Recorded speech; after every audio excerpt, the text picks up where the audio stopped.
As Myanmar moves forward in its transition to democracy, the old ways of doing things are beginning to change.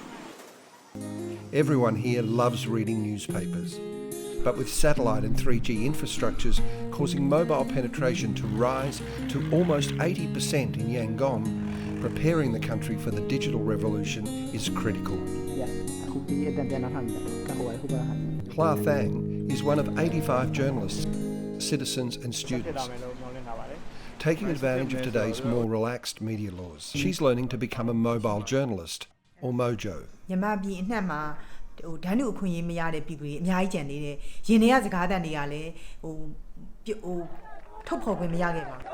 Basic rights Hla and her fellow countrymen have been fighting for more than 50 years.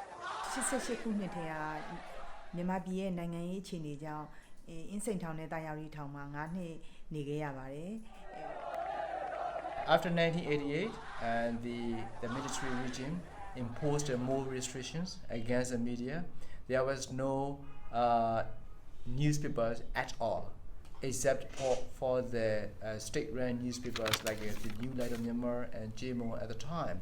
So like many, his brother Ong fled Myanmar for Bangkok, where he set up the Irrawaddy newspaper to expose the human rights violations in Myanmar. My brother founded the Irrawaddy with the mission or idea to deliver the information at the time, especially to the international community.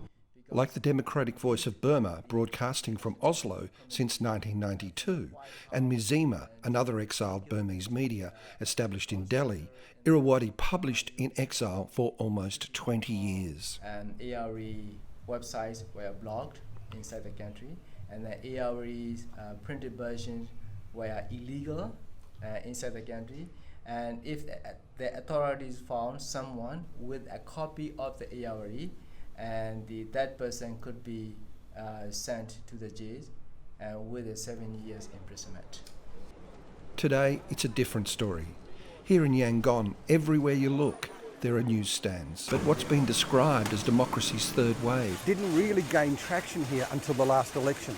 And historically, election results haven't always guaranteed change. In fact, in 1990, the military here quashed its first free and fair elections. 20 years later, the Arab Spring showed us that a change of government doesn't necessarily guarantee freedom of speech. That's why the Norwegian government decided to fund this mobile journalism program. You've got a story? To provide citizens and journalists with a skill set. Hi, this is Nuno again from Yangon, Myanmar. To enable them to use mobile technology to its fullest potential. This is a country which is just started to feel what democracy could be like. My name's Evo, and I'm taking part in a Mojo workshop with Irrawaddy.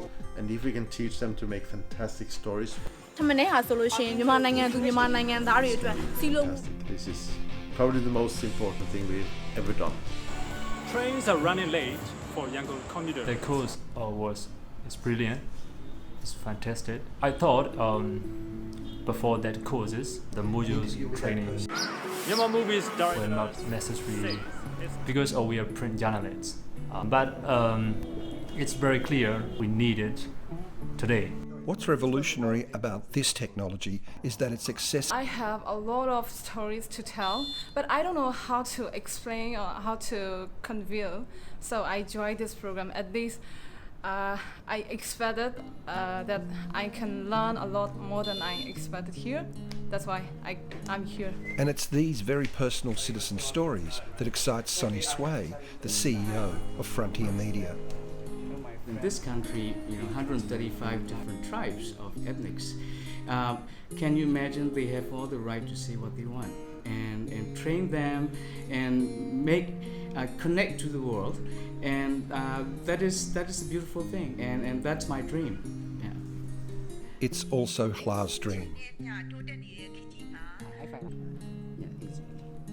အမှောင်ရိပ်ထဲမှာလွှမ်းနေစေပဲရှိပါသေးတယ်။ဒါကြောင့်မိုဂျိုရဲ့စွမ်းဆောင်မှုဟာအများကြီးအခုအစရောင်ကြီးအစပြိုးလာပါပြီ။အများကြီးထုတ်ဖော်ပြသနိုင်ပါစေလို့လည်းဆန္ဒပြုပါတယ်။ရင်ထဲကစကားသံကူညီပေးတဲ့အတွက်ဝမ်းသာပါတယ်။